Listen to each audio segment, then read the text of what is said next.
Mga bossing, magandang araw po sa inyong lahat. Ngayong araw, magtuturo po tayo paano magbasa ng code ng scrapboard.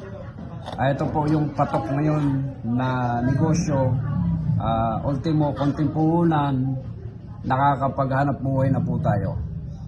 Marami dyan gustong matutong magbasa ng code.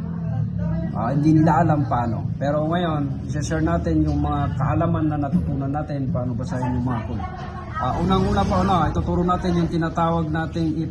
Yung E+, po, yun po yung 16 gig na original code.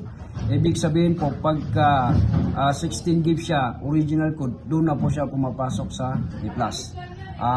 Ito po yung klase ng board.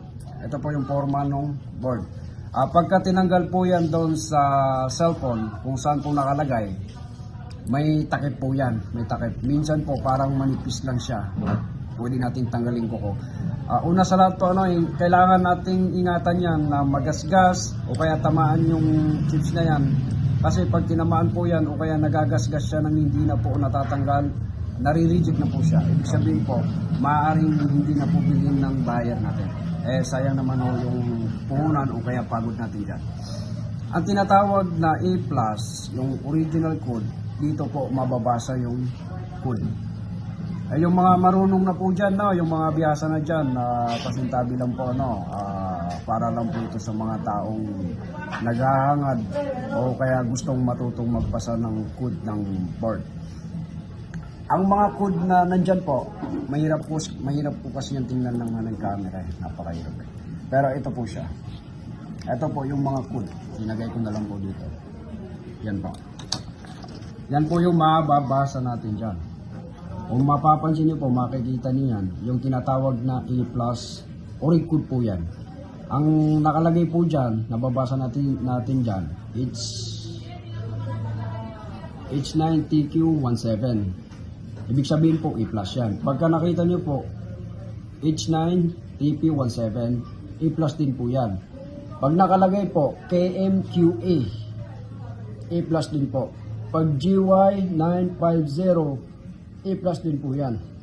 Yan po yung tinatawag nating original code ng 16 gig. Diyan po yung forma niya, kung mapapansin nyo po. Yung dalawang chips na po niyan, ganyan po yung mababasa yan. Nakalagay po. Medyo medyo mahirap pa sa akin.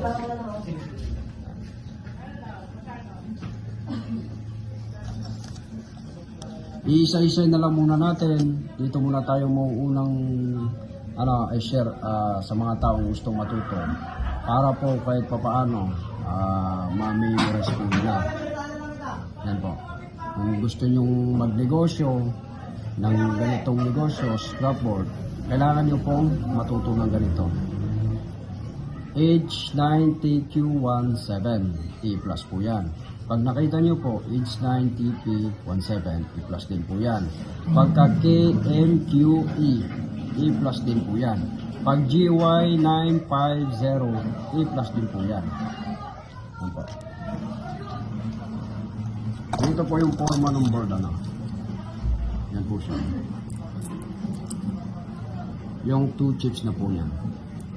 Yung sa bandang taas po.